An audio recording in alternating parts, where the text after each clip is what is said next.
Tem uma coisa que eu reservei para o final desse vídeo. Preciso que você fique até lá.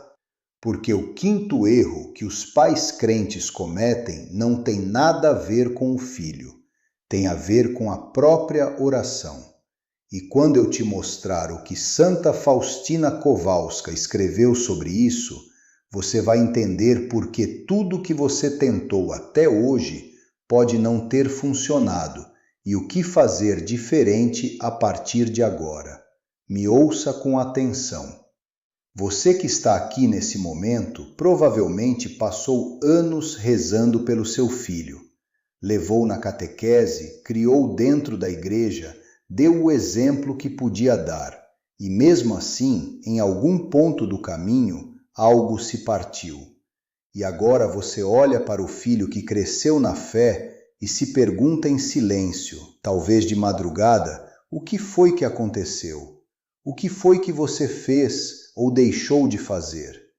Meu nome é Padre Sebastião Neves Barbosa. Sou padre há 40 anos. Sirvo a Diocese de Mariana aqui em Minas Gerais. Nessas 4 décadas de ministério, ouvi essa dor em centenas de confessionários, em sacristias, em varandas de casas simples do interior. E aprendi a reconhecer o peso específico que ela carrega. Não é só a dor de ver o filho longe da fé, é a dor de achar que a culpa é sua. Eu sempre fui cuidadoso com esse tipo de assunto. Não gosto de misturar espiritualidade com sensacionalismo. Mas o que eu vou compartilhar aqui não é opinião minha. É o que os maiores santos e teólogos da Igreja documentaram ao longo de séculos e o que 40 anos de ministério confirmaram caso a caso. Toda vez que preparo uma mensagem como essa, eu me pergunto: minha mãe Zélia, que nunca estudou teologia, entenderia o que estou dizendo? Se a resposta for não, eu recomeço. Minha mãe tinha o hábito de acender uma vela no oratório de cedro do corredor toda vez que um dos filhos saía de casa, mesmo para ir ao açougue na esquina. Quando eu tinha uns 16 anos, perguntei por que ela fazia aquilo para uma saída tão curta. Ela não levantou os olhos da vela. Disse só isso: Sebastião, eu não sei o que tem lá fora, mas ela sabe. 30 anos ouvindo pais sofrendo pela fé dos filhos me devolveram o peso completo dessas palavras. Hoje eu vou te mostrar 5 erros que os pais crentes cometem quando os filhos rejeitam a fé. Não para te culpar mais do que você já se culpou, mas para te abrir uma porta que talvez você ainda não tenha visto. Fique comigo até o 5º erro, porque ele é o mais importante de todos. E o que eu guardei para o final, sobre a oração e sobre o que Santa Faustina escreveu, não pode ficar pela metade. Antes de continuar, deixa eu te apresentar alguém. Dona Aparecida de Fátima Rodrigues tem 67 anos e mora em Piumhi, aqui no interior de Minas. Viúva há 9 anos do seu Geraldo, vai à missa todo domingo às 7h30 na Igreja Matriz de Nossa Senhora do Carmo há 35 anos. Sempre no terceiro banco da esquerda. Tem mãos calejadas de anos de roça e de bordado, e carrega na carteira uma foto 3x4 do filho Roberto do tempo de colégio, ao lado de uma estampinha de Nossa Senhora Aparecida. Quando reza o terço à noite, coloca a foto na frente do oratório. Roberto tem 41 anos. Depois do divórcio, declarou que não tem mais nada com a igreja. Dona Aparecida mandou 24 missas por ele em 2 anos. Pediu ao padre da paróquia para conversar com ele. Roberto não atendeu o telefone. Numa Páscoa, ela deixou um terço embaixo do travesseiro quando ele veio visitar. Ele devolveu na bandeja da cozinha sem falar nada. Ela chegou até mim numa tarde de quarta-feira em lágrimas e disse exatamente isso. Padre Sebastião, eu rezo todo dia. E parece que quanto mais eu rezo, mais ele se afasta. Será que minha oração afasta em vez de chamar?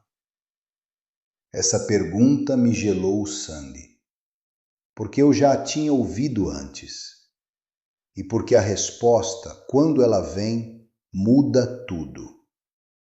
O primeiro erro se chama a perseverança, que se chama pressão. Quando um filho rejeita a fé, o instinto dos pais crentes é intensificar. Mais missas mandadas, mais conversas, mais estampinhas deixadas na gaveta, mais comentários à mesa do jantar. A intenção é santa. O efeito, porém, é o oposto do esperado. Pensa numa mangueira com pressão alta demais. A água não hidrata, ela empurra. O filho não experimenta a fé como acolhimento, experimenta como cobrança. E cobrança, mesmo com amor, fecha portas interiores. O mecanismo espiritual aqui é preciso.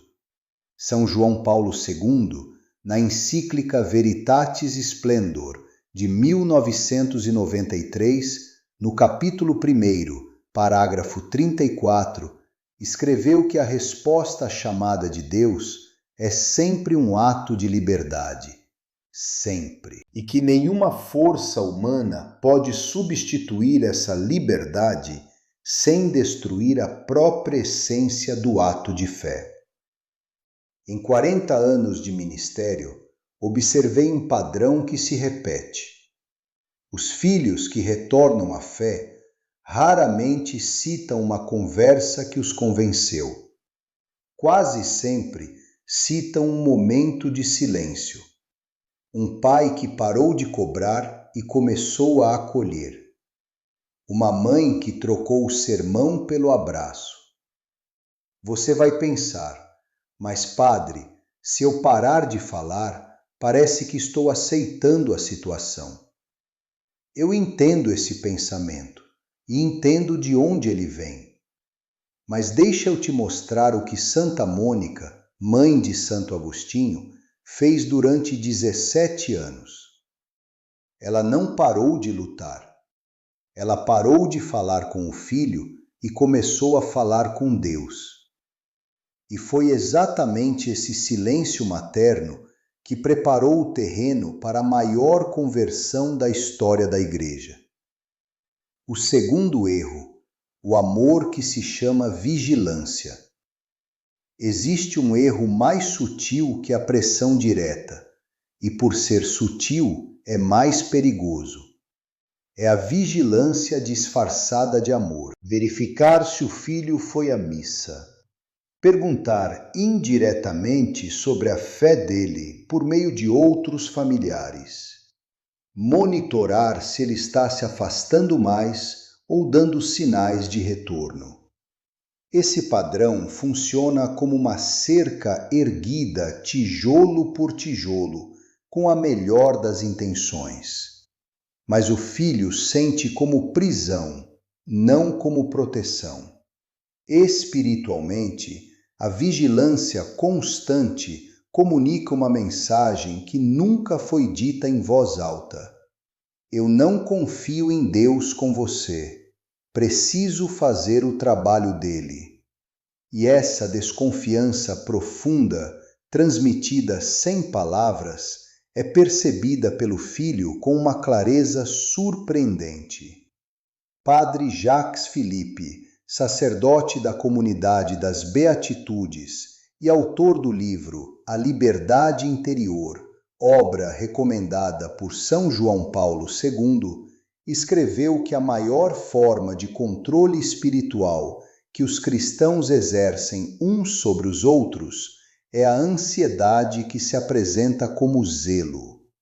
A ansiedade dos pais pela fé dos filhos, quando não trabalhada interiormente, transfere ao filho um peso que não é dele carregar. Dona Aparecida, sem perceber, ligava para a irmã do Roberto toda semana, perguntando como ele estava espiritualmente. Roberto soube, e a distância aumentou, não pela falta de amor, pelo excesso de monitoramento. Você vai pensar, mas padre, se eu não monitorar, como vou saber se ele está bem? Mas deixa eu te mostrar o que o próprio Evangelho registra. O pai do filho pródigo não foi atrás do filho, ficou em casa. E foi exatamente essa espera, não passiva, mas orante, que criou a condição para o filho entrar em si mesmo, como registra Lucas no capítulo 15, versículo 17, e retornar. O terceiro erro, a esperança que se chama ansiedade. Existe um estado interior que parece esperança, mas funciona como desespero. É a ansiedade espiritual.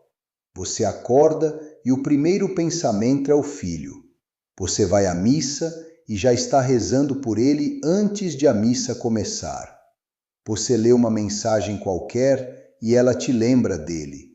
Tudo vira referência para a dor. Isso não é fraqueza, é amor. Mas o amor ansioso tem um custo.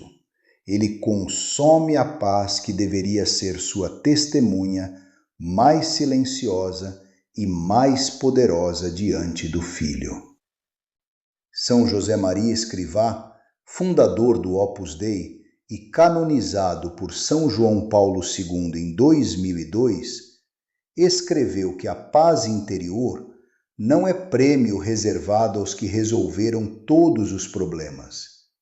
É a condição de quem aprendeu a confiar com profundidade suficiente para agir sem agitar.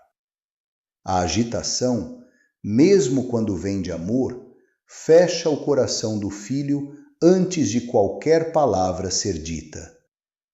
O quarto erro, o testemunho que se chama performance. Esse é o mais sutil entre os 4 primeiros. Alguns pais, sem perceber, constroem a própria vida de fé de olho no filho. Rezam mais alto quando ele está em casa. Falam de Nossa Senhora na conversa de mesa quando ele visita. Mencionam a paróquia, o padre, os amigos da igreja. Tudo com amor genuíno, mas com uma intenção escondida, que ele veja, que ele compare, que ele volte. O testemunho de fé que é vivido para convencer o filho deixa de ser testemunho e vira argumento. E argumentos geram contra-argumentos. São Francisco de Sales, doutor da Igreja e patrono dos escritores, escreveu no Tratado do Amor de Deus que a fé que transborda sem intenção de convencer é 1000 vezes mais persuasiva do que a fé exibida com esse propósito. O filho percebe a diferença, sempre. A autenticidade não pode ser encenada. Antes de continuar, me ouça com atenção. Se você está assistindo esse vídeo, é porque tem alguém no coração que precisa de oração. Aperta o botãozinho de inscrição aqui embaixo, não pelo canal, para que essa mensagem chegue a mais mães e mais pais que estão carregando esse mesmo peso em silêncio. E se esse vídeo está tocando algo dentro de você, marca com um coração aqui embaixo como sinal de que você chegou até aqui e que essa mensagem encontrou o caminho certo. Fique comigo. O que eu tenho para te mostrar agora não pode ficar pela metade. Dona Aparecida, nesse ponto da nossa conversa, ficou quieta por um momento longo. Depois disse em voz baixa: Padre, eu acho que cometo os 4. Eu disse a ela: Dona Aparecida, a maioria dos pais que passam por isso cometem os 4, mas tem um 5º erro. E esse é o mais difícil de reconhecer, porque ele mora exatamente onde a fé deveria estar, dentro da própria oração. Agora chegamos ao que eu prometi no início. Fique comigo. O 5º erro e o mais importante, a oração que se chama negociação. Antes de te mostrar o mecanismo, quero te fazer 5 perguntas. Presta atenção. Responde mentalmente com honestidade. Primeiro sinal: você tem um prazo secreto. Uma data, um evento, um Natal, um batizado de neto, até quando a conversão precisa acontecer.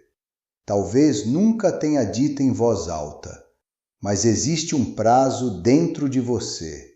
Segundo sinal: você monitora os sinais do filho buscando evidências de retorno ou de afastamento maior.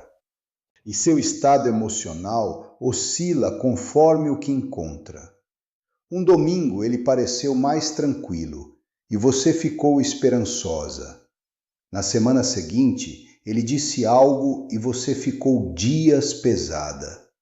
Terceiro sinal: sua oração pela conversão do filho é mais frequente e mais intensa do que sua oração de gratidão ou de adoração.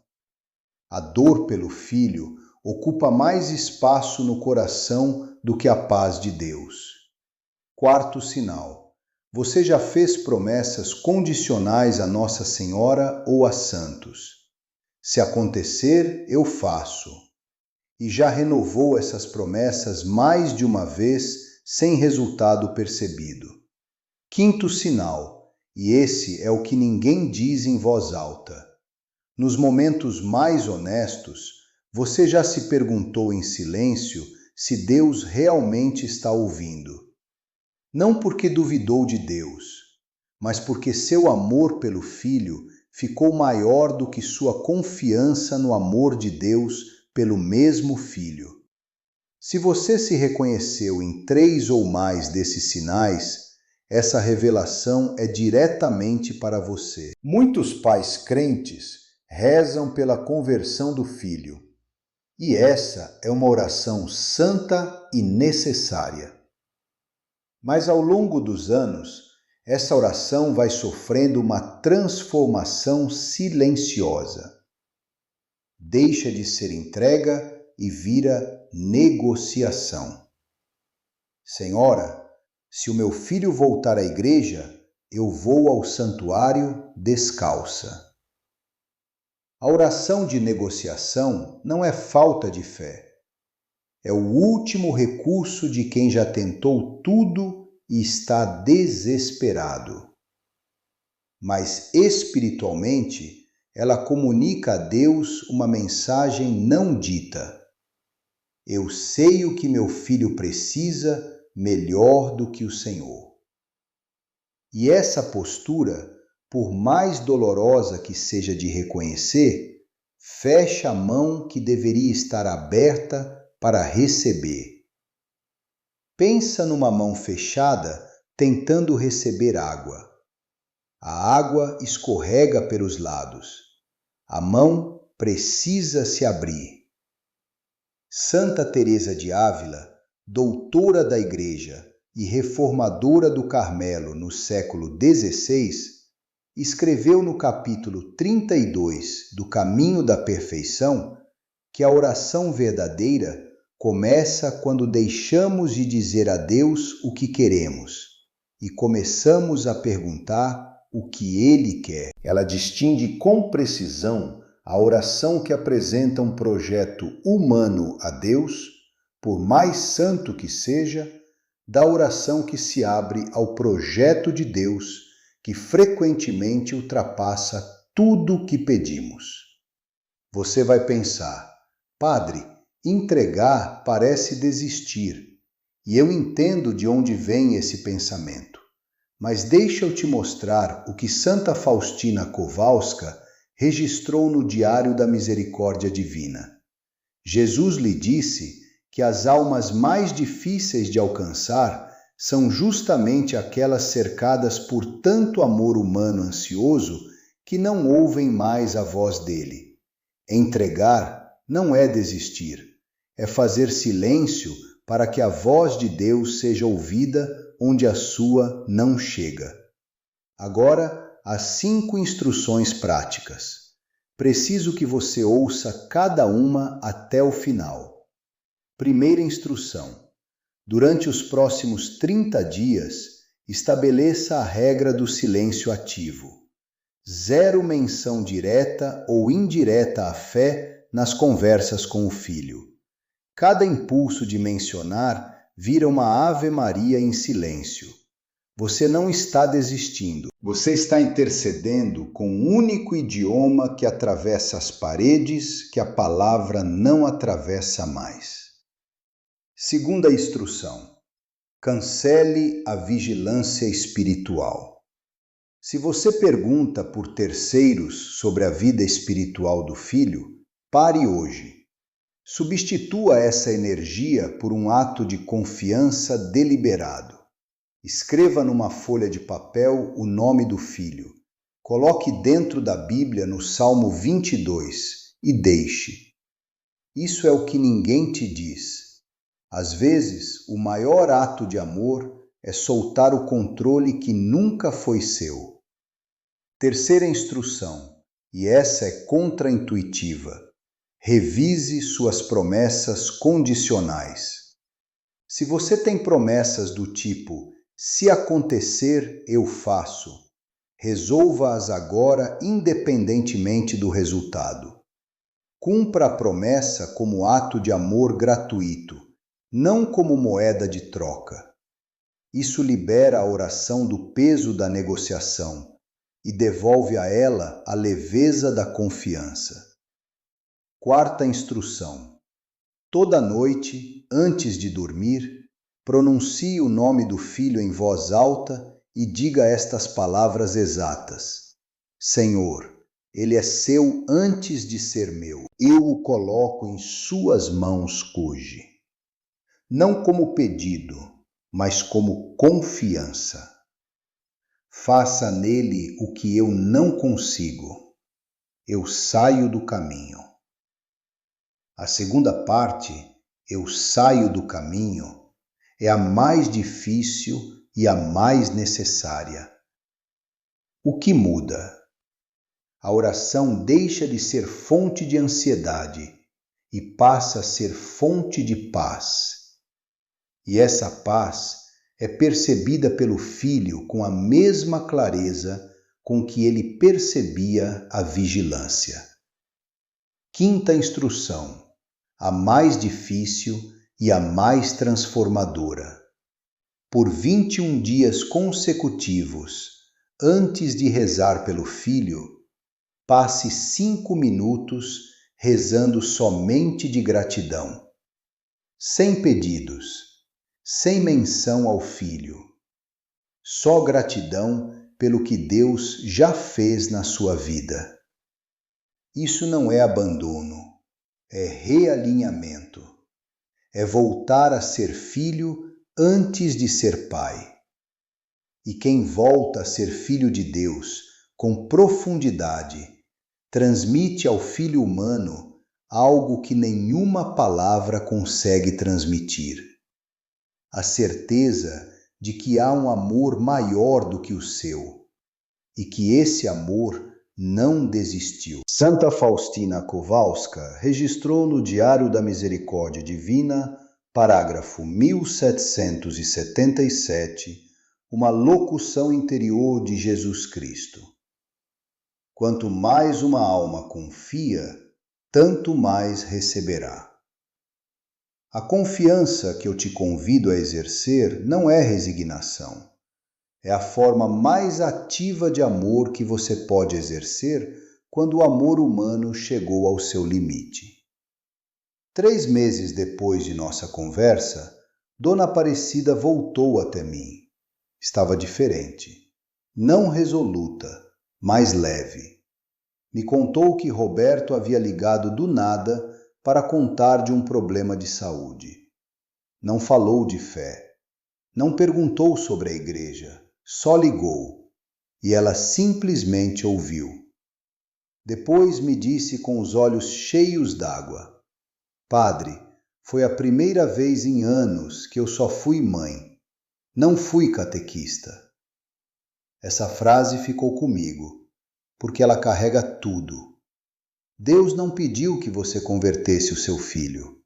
Ele pediu que você confiasse nele com o seu filho.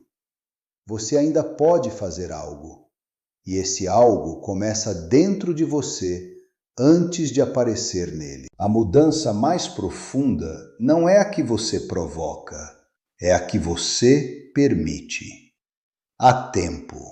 A misericórdia de Deus não tem prazo secreto como o seu. E Nossa Senhora Aparecida, que intercede por cada filho que a mãe coloca em suas mãos, conhece o nome do seu Roberto, da sua Luciana, do seu Marcos. Ela sabe o que você não sabe e ela não desistiu. Vamos rezar juntos. Nossa Senhora Aparecida, Mãe de todos os filhos e consolação de todas as mães, eu te apresento agora cada pessoa que está assistindo a esse vídeo nesse momento. Cada mãe que reza de madrugada segurando uma foto. Cada pai que guarda no peito uma dor que não consegue explicar para ninguém. Cada avó que acende uma vela e pede em silêncio aquilo que parece impossível. Tu conheces cada filho que foi colocado nas tuas mãos aqui hoje. Tu conheces o nome, a história, a ferida que os afastou. Intercede por eles. Cobre cada um com o teu manto e dá a esses pais e a essas mães a graça de confiar mais no amor de Deus do que no próprio medo. Que a oração deles deixe de ser negociação e se torne entrega, e que a paz que ultrapassa todo entendimento chegue primeiro ao coração de quem ora, antes de chegar ao coração de quem é orado. Em nome do Pai, do Filho e do Espírito Santo. Amém.